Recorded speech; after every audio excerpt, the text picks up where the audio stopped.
I may not be totally on board with the building a fence idea, but not for the same reason some people express, like saying building walls or borders ain't Christian. What? Man, I don't even know how to respond to that. Wait, I might. I think what happened. Propaganda.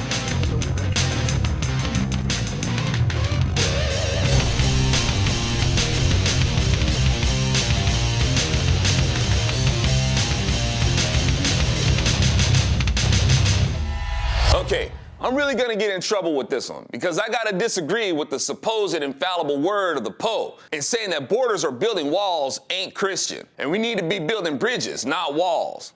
Okay, listen, I love my Catholic homies, but I don't have the confidence in a Pope as a figure of infallibility of any sort. I don't see any reason to interpret Jesus saying to Peter that upon this rock I will build my church as Jesus telling Peter that his word is gonna be the rock-solid foundation of a papacy.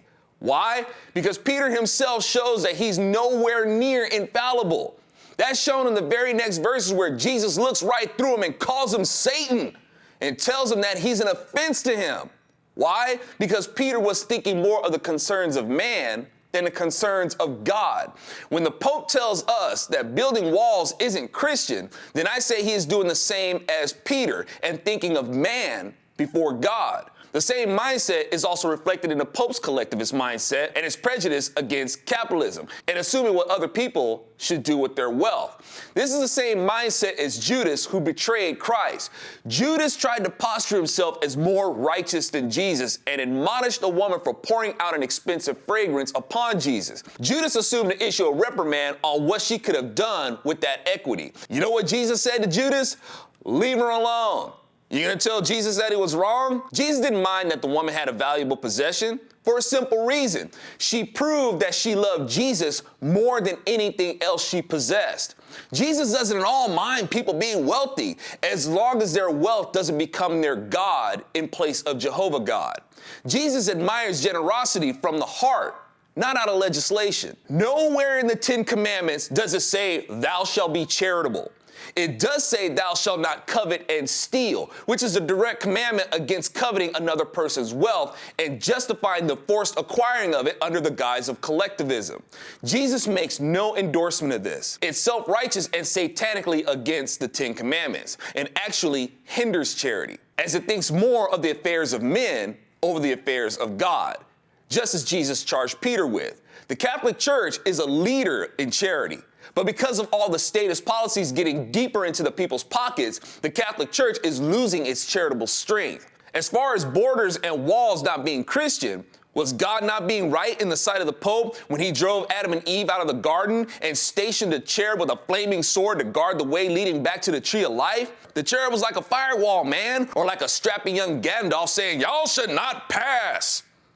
So is removing people who break the law and sending them to another land and putting up a barrier behind them so they can't come back wrong in the eyes of the Pope? Because that's what God did.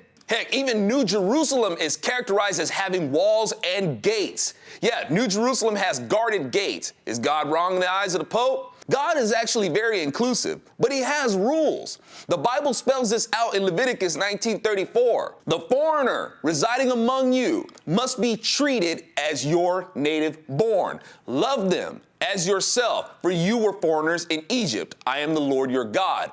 Applying that to us, that means if a foreigner is going to reside among us, they must be assimilated. If they're gonna live in America, they have to be loved like Americans. And if you're gonna be loved like an American, you need to behave like one. The Bible says the foreigner residing among you must be treated as your native born. That means that the foreigner isn't supposed to come here and make us adapt to the customs of the nation they left, but to now be treated as a member of the nation they now join, to be loved as a member of the nation they have now joined.